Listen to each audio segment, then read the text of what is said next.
C'est quand même une information de première importance. En une semaine, c'est tout un sous-continent qui s'est retrouvé submergé.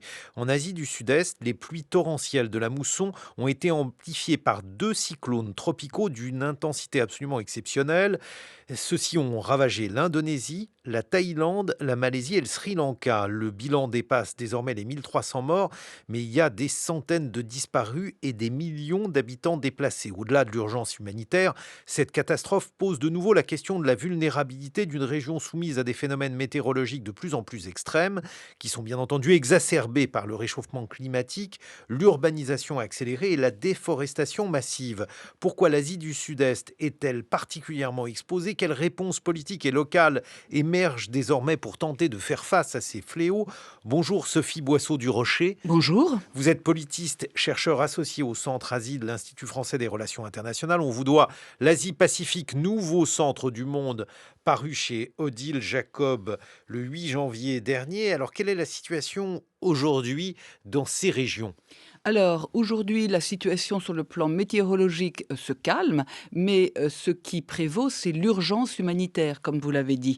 L'Asie du Sud-Est a traversé un épisode particulièrement violent, intense de troubles météorologiques. On va y revenir, dû à une conjugaison exceptionnelle d'une mousson annuelle et des cyclones dont vous avez parlé, et qui a généré des pluies torrentielles en l'espace de quelques jours, qui ont donc gorgé les sols d'eau et provoqué des crues exceptionnelles, des montées des eaux de plus de 2 mètres, des glissements de terrain, et puis la destruction de routes, de ponts, etc.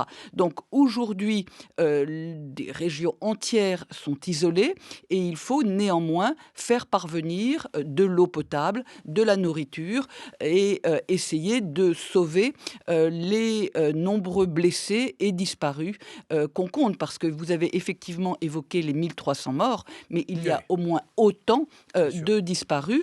En Indonésie, pour la seule province de Sumatra, on compte près de 900 000 personnes déplacées. Donc c'est une Oui, c'est situation gigantesque. d'urgence absolument exceptionnelle. Et c'est ça aujourd'hui qu'il faut faire. Et oui, parce que donc, effectivement, c'est la Malaisie, le Sri Lanka, mais aussi la Thaïlande et l'Indonésie. Autrement dit, bon, on imagine l'ampleur pour ces régions qui sont pourtant évidemment habituées à la mousson, Sophie Boisseau du Rocher. Oui, et puis il ne faut pas oublier d'autres pays comme le Vietnam, hein, le centre Vietnam quand même, plus de 400 morts, les Philippines également, 250 morts. Donc c'est vraiment toute une région qui a été atteinte dans son espace géographique. Et là maintenant, il va falloir s'interroger pour comprendre comment cette situation partout a dégénéré aussi vite. Et oui, parce que donc ce sont des régions habituées à la mousson. Alors comment généralement se prémunissent-elles contre des pluies qui sont des pluies habituelles? Alors, la mousson est habituelle, hein, tous les ans, et on se souvient, en 2012, le dernier vrai épisode dramatique, d'une mousson particulièrement dense. Ce qui s'est passé depuis cette dernière mousson exceptionnelle, c'est un réchauffement climatique global dont est victime la région. Il y a aujourd'hui une montée des températures qui, du fait de leur chaleur, alimentent les typhons et les pluies. On a des eaux de surface qui sont beaucoup plus chaudes et qui sont très denses en humidité et en vapeur, et donc qui ont tout d'un coup déversé leur flot, je dirais, sur la région. Donc ça, c'est un premier point météorologique. Mais il y a également évidemment des causes locales, et ça, c'est important de le signaler. D'une part, une déforestation qui est dramatique. Pour la seule île de Sumatra, en 2024, près de 240 000 hectares de forêt ont disparu. Ah oui. Or, des forêts qui disparaissent, ça veut dire moins de support pour Mmh. absorber la pluie d'une part, et puis des sols qui sont complètement pauvres, si vous voulez. Pourquoi ont-elles disparu? Mais parce que l'exploitation forestière ou pour, des, cultures intensives comme les palmiers ou pour, comment dire? Ou pour des concessions minières, oblige à une déforestation et incite à une déforestation et donc on le sait ça, cette déforestation a un impact direct sur les glissements de terrain, sur, comment dire? Sur La manière dont les sols absorbent la manière dont les so l'eau. parce qu'en fait, ils ne peuvent plus faire effet d'éponge, si vous voulez. Donc là, il y a un vrai problème qui est un problème local. Et puis, il y a également, une industrialisation effrénée, de la part, de ces pays, qui ont, besoin d'une part de matières premières, et d'autre part, qui, provoquent un réchauffement climatique avec des usines qui tournent à fond, en permanence et avec du dioxyde de carbone qui est relâché dans l'atmosphère et qui augmente, les températures locales. Donc, on a constaté que, la croissance des émissions de gaz à effet de serre suivait à peu près le rythme de la croissance économique et pourtant rien n'est fait de façon vraiment décisive. Ça sera le troisième point justement, après la déforestation, après l'industrialisation effrénée, c'est le manque de préparation qui est apparu lors de ces inondations. C'est-à-dire que les autorités locales sont tout à fait, averties par, les scientifiques, internationaux des risques encourus et pourtant rien de sérieux n'est vraiment, mis en place, sur le terrain.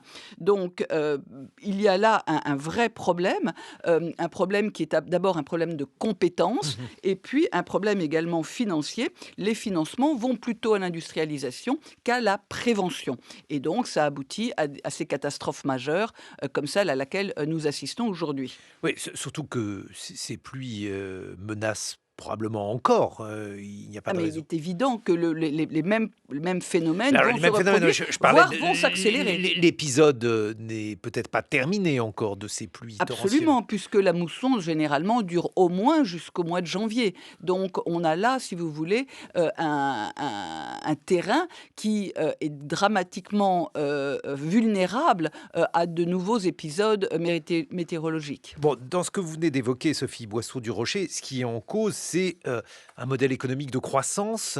Est-ce qu'il y a une possibilité pour ces pays qui, bien entendu, ont une main-d'œuvre, à employer, qui ont un certain nombre de problématiques économiques? Peut-on imaginer un autre, type de modèle économique? Écoutez, ça c'était vraiment une question de fond. Heu, Peut-être que le coût économique de telles catastrophes va être pris en compte. C'est-à-dire qu'il va y avoir des effets, directs sur l'organisation des circuits économiques, sur l'agriculture, hein, puisque évidemment, les récoltes vont être bien moins bonnes, sur, les chaînes logistiques. Donc ce coût va inciter les autorités à réfléchir effectivement à un autre modèle économique. Maintenant, il y a, comme vous le disiez vous-même, une pression énorme pour, continuer à se développer, de façon effrénée, quitte à ce que, des milliers de personnes, en payent le prix. C'est effecti Le plus important, me semble-t-il, c'est, de savoir, mettre des investissements qui sont, énormes dans, la prévention, l'anticipation, et surtout arrêter, des, processus comme la déforestation qui, aggravent énormément, les, phénomènes météorologiques. Bon, sur le plan gouvernemental, la gouvernance de ces pays, elle est diverse, justement. Qu'est-ce qu'ils font, tous ces gouvernants, pour, essayer de répondre à ces, catastrophes climatiques? Eh bien, comme je le disais, ils ne font pas grand-chose. Il ne faut pas grand-chose, d'une part parce que, ça implique, une régularité, si vous voulez, dans la mise en œuvre qui est difficile avec une instabilité politique, locale. Ça, c'est le premier point. Ça implique également d'énormes investissements dont ils ne sont pas capables sans une aide extérieure. Donc ça va poser un problème. D'où va venir cette aide extérieure? Est-ce que ça va être une aide chinoise ou une aide américaine? Aujourd'hui, les Américains laisseraient le terrain aux Chinois. Et puis, c'est comme vous le disiez, la révision d'un modèle de développement qui mise tout sur la croissance au détriment de la prévention, de l'anticipation et comment dire, d'un modèle Oui, d'une social qui soit autre plus façon respectueux des de voir les populations. choses. Ils ont refusé les aides internationales. Pour l'instant, oui, notamment, l'Indonésie. L'Indonésie, d'ailleurs, n'a pas encore déclaré, l'état d'urgence. Le président Prabowo n'a pas déclaré l'état d'urgence. Il n'est pas impossible que sous la pression de la population, ce soit le cas, donc qu'il déclare l'état d'urgence. Pour l'instant, il compte plutôt sur les partenaires de l'ASEAN, l'Association des nations de l'Asie du Sud-Est, pour, aider. Néanmoins, on a vu que les Japonais ou les Chinois, les Coréens également, ont proposé leur aide pour venir,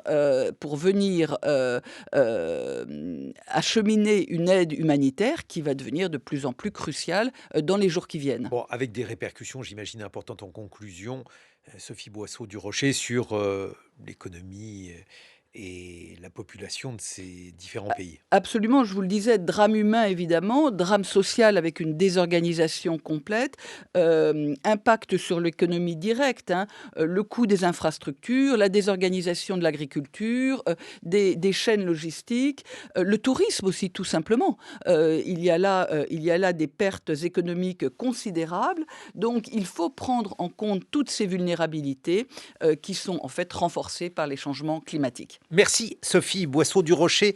On vous doit l'Asie-Pacifique, nouveau centre du monde aux éditions Odile Jacob. Dans quelques instants, la constitution de la Ve République, elle est, on peut dire, cassée. Est-elle réparable? Question à un professeur de droit public, Olivier Beau, et à une philosophe, Perrine Simon-Naoum.